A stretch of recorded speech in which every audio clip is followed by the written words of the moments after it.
गौतम अडानी नाम तो सुना ही होगा। इन्हें आज किसी परिचय की आवश्यकता नहीं है। देश के ज्यादातर नागरिक इनके नाम से भली भांति परिचित है। गौतम अडानी आज एशिया के सबसे अमीर और पूरे विश्व में 5वें नंबर की अमीर शख्सियत है।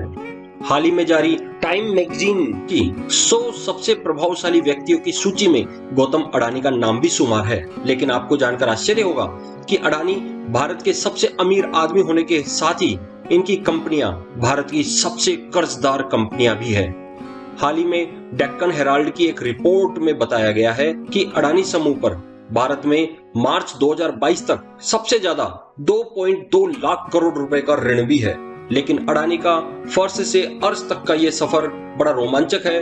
इसी सफर को आगे बढ़ाने से पहले आप सभी मेरे चैनल को सब्सक्राइब कर लाइक और शेयर भी करें, जिससे मेरी मेहनत सभी तक पहुंच सके। 24 जून 1962 को अडानी का जन्म अहमदाबाद गुजरात के एक मध्यम वर्गीय परिवार में हुआ था। ये कुल 7 भाई बहन थे। तंग हालत के कारण इनके पिताजी शांतिलाल अडानी अहमदाबाद की एक सेठ चौल में रहते थे। इन्होंने कॉलेज की पढ़ाई के लिए गुजरात यूनिवर्सिटी में एडमिशन तो ले लिया, लेकिन पैसों की तंगी के कारण सेकेंड ईयर में ही पढ़ाई छोड़ दी। फिर मुंबई जाकर महिंद्र ब्रदर्स के लिए हीरा सॉर्टर के रूप में काम किया। 2 वर्ष काम करने के बाद इन्होंने मुंबई के झावेरी बाजार में अपनी खुद की डायमंड ब्रोकरेज फर्म स्थापित की। 1985 में इन्होंने प्राथमिक पॉलीमर आयात करने का बिजनेस शुरू किया। इसके बाद 1988 में अडानी एक्सपोर्ट की स्थापना की और फिर अडानी कहीं नहीं रुके। 1994 में मुंद्रा पोर्ट का प्रबंधन का सरकारी अनुबंध इनको प्राप्त हो गया और आज मुंद्रा पोर्ट भारत में निजी क्षेत्र का सबसे बड़ा बंदरगाह है। फिर 1996 में बिजली निर्माण क्षेत्र में उतरकर अडानी पावर नामक एक नई कंपनी का निर्माण किया और आज यह कंपनी भारत की सबसे बड़ी निजी बिजली उत्पादक कंपनी है।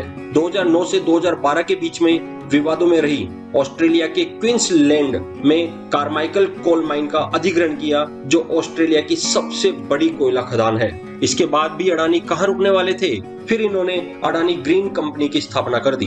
2020 में दुनिया की सबसे बड़ी सोलर ऊर्जा की बोली अडानी ग्रीन ने ही जीती थी और इसके अंतर्गत 8000 मेगावाट के सोलर बिजली संयंत्र स्थापित करने हैं। अडानी फाउंडेशन बनाकर वे सामाजिक कार्यों में भी बढ़ चढ़कर भाग लेते हैं।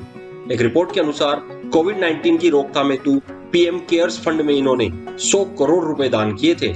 इसके अलावा गुजरात सीएम रिलीफ फंड में 5 करोड़ तथा महाराष्ट्र सीएम रिलीफ फंड में 1 करोड़ रुपयों का दान दिया था।